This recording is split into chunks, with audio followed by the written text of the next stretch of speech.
What's up, Saab fans around the world, and welcome back to a beautiful day out here in Sweden. As you could tell by the thumbnail, a little thing occurred during my work inside of the garage.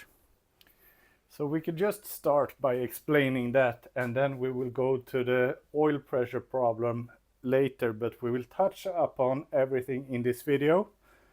So since last week's video, I have been fixing on the car, and a few of you was very correct when it comes to the actual root cause of this car.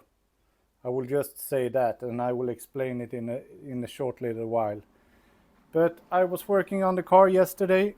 I was fixing a couple of lines, and I was about to pull one hose out, and it was stuck really hard. So I yanked it really hard, and I slit up my thumb. It got pretty bad, and it started to leak a lot of oil, and I drenched my hand in the oil, and it got into the wound. And I didn't notice at first that it was bleeding, but it eventually started to bleed. So I went into the house, cleaned out the wound with some soap and water as good as I can. And just by the man that I am, with a thick forehead, I just thought that, okay, we could just take some surgical tape and tape this together, then wrap something around it, and it will be good. But since it's the thumb, it will be used like all the time, 24/7 almost. So I did that for a few hours, and my wife said, you probably need to go to the hospital to get a couple of stitches. I said no, as you do as a man. And I think this will be good. And she helped to tape me up, and after a little while I could just feel it snap. So the wound opened up again, and it just continued to bleed. So eventually we went to the emergency. It was not really an emergency, but that's what's open during nighttime. And usually you have to sit around for hours and hours. But in this case, we had to wait like 10 minutes, got in, got the inspection done. They sent me to a doctor that stitched me up. And I also got one of these shots because I slit my thumb on metal and dirt and got oil into the wound. So we fixed that either way. But right now, stupid as I am, I should have listened to my wife. Thank you for watching this, and just listen in the first place and just got it stitched up. But since, and you can see it's bleeding through a little bit because I'm using it all the time. But either way, it's stitched up, and I cannot work on the car.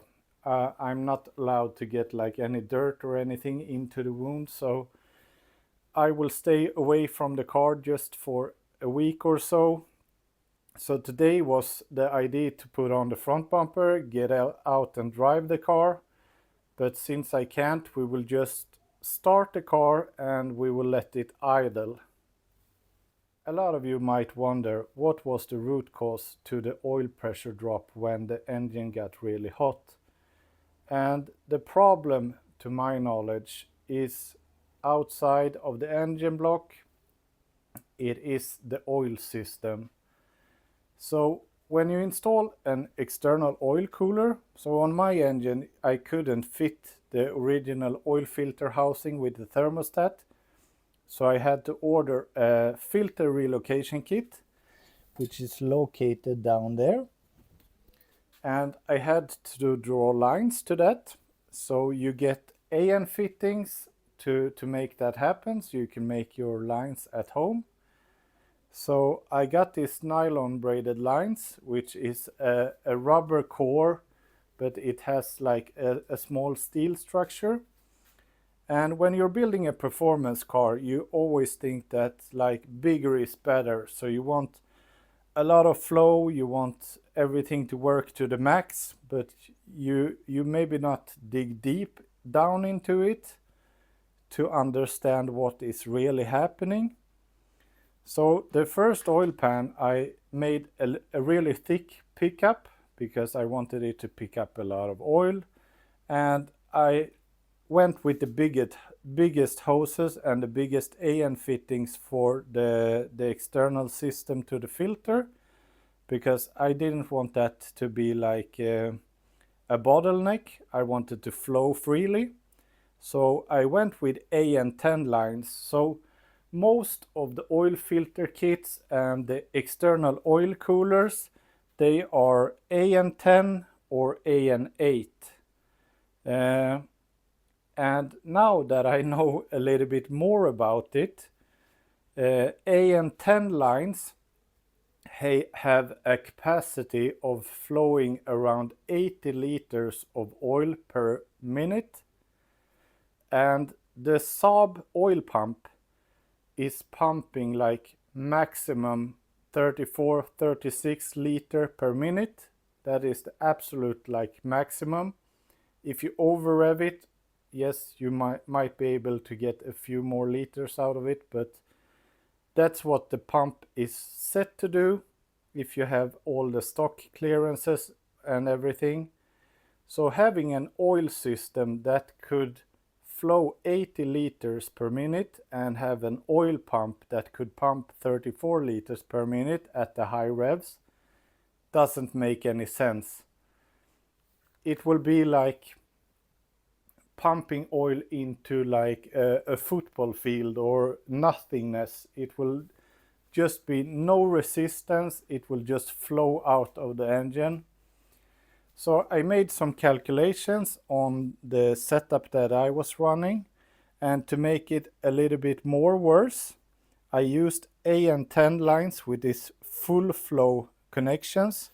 So it really doesn't stop anything, it just flows through it.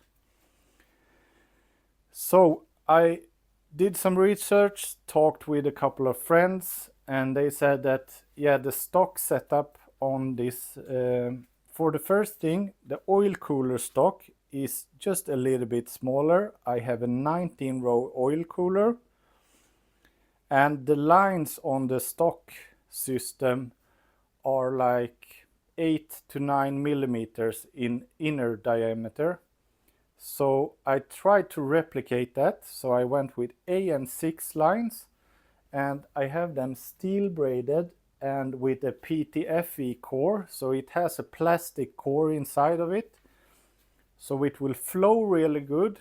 It will not flex anything, and it will make a resistance so the car or the engine is able to build up pressure. So if you have them side by side, this to the left is the AN10, which is 14.4 millimeters internally, and here we have the AN6, which is 8.13 millimeters internally. So you could go up to AN8 and it will flow good, and you will probably see a little bit of a pressure drop, but it will flow basically like the stock or a little bit above it. But what I had laying around was AN6 lines, and I wanted to test this out to see if this theory just makes sense. So without talking anymore, we will just start up the car. We will let it idle. I will not have you like waiting the whole time while it's idling, but we will start the car and we will follow the oil pressure and see how it reacts as we go.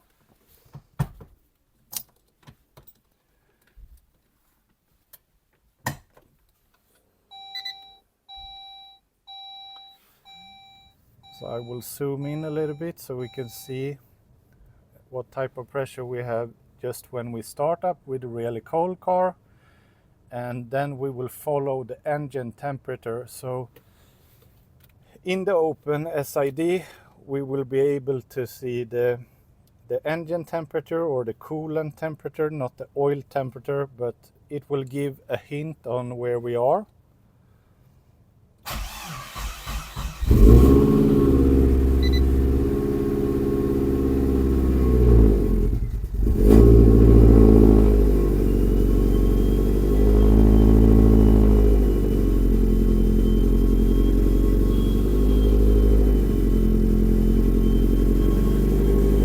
So we start up at like 5.5.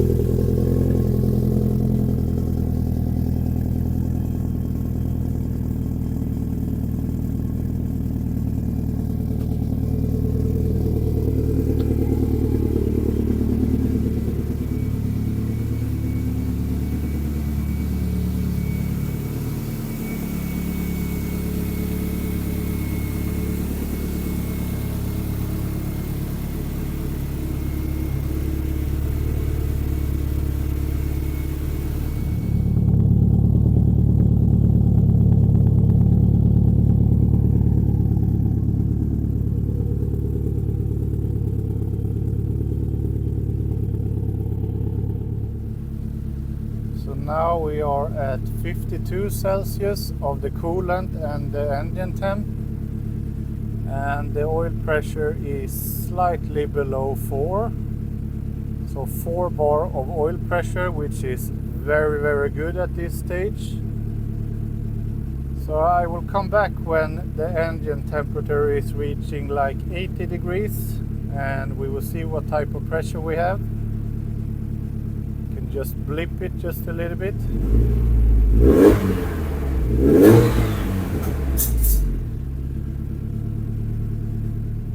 Right now it's above 80 degrees and we still have above 2 bar in oil pressure, and at around 80 degrees Celsius my oil thermostat is supposed to open to the oil cooler. So that should be any time soon.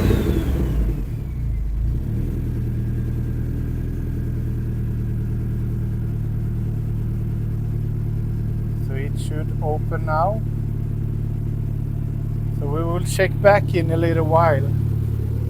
But so far it's very good.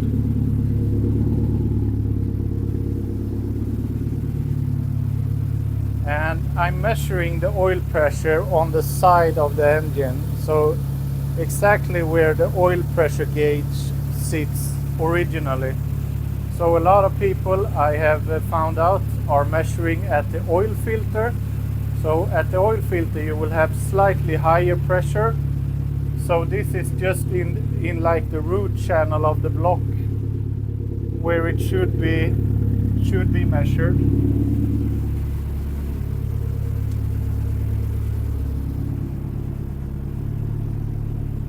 We will just let it idle a little bit more. So the coolant temperature is above 87 degrees right now. So the coolant thermostat has opened up.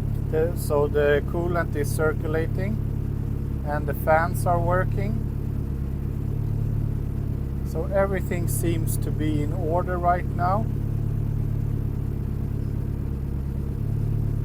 And we still have oil pressure that is around 2 bar, so that is still very good. We will see. So at a really hot engine the Saabs are around 1 bar or slightly below, so this is still very good.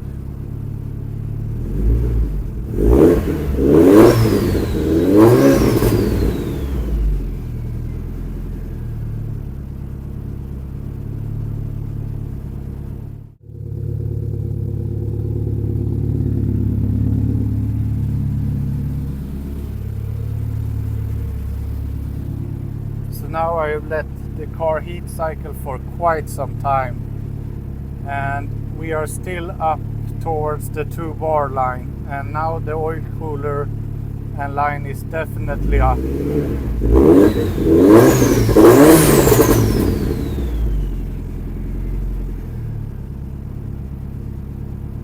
and even if I put some throttle on it, it just doesn't drop.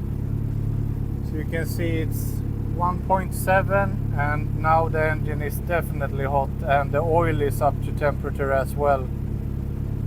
So the ultimate test will of course be to go out and drive it and do a couple of pulls to really see how it reacts.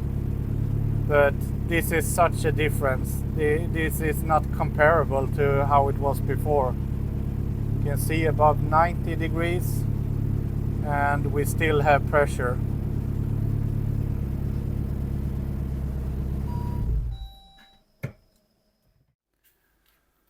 So with like 99% certainty, I will call that a win, because right now it seems to work. I said 99% because there is still like 1% of uncertainty.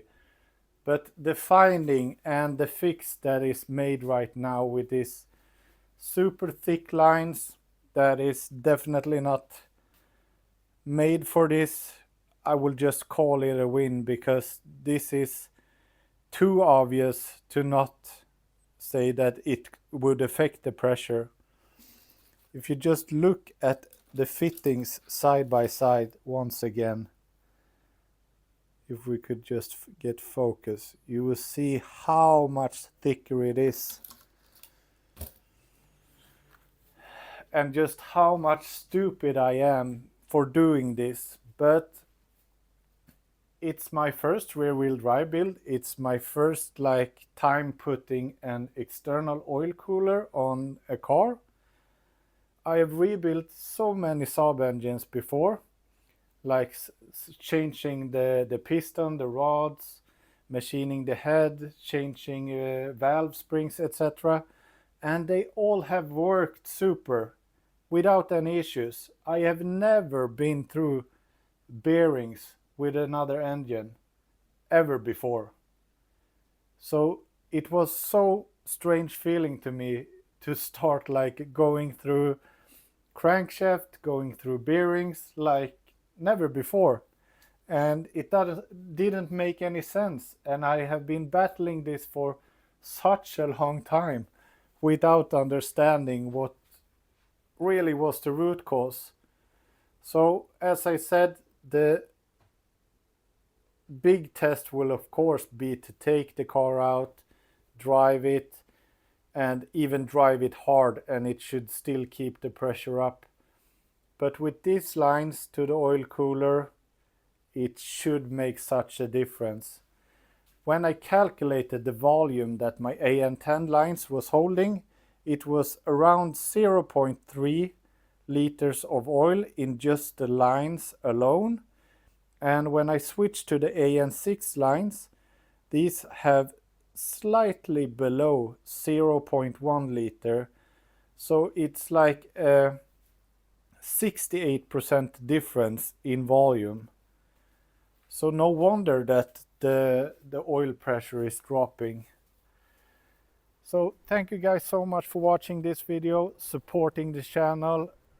Please subscribe so you don't miss the next one. In the next one, we will go out and drive the car and just hope and pray that everything works and we could finally go on with other builds. See you in the next one. Bye.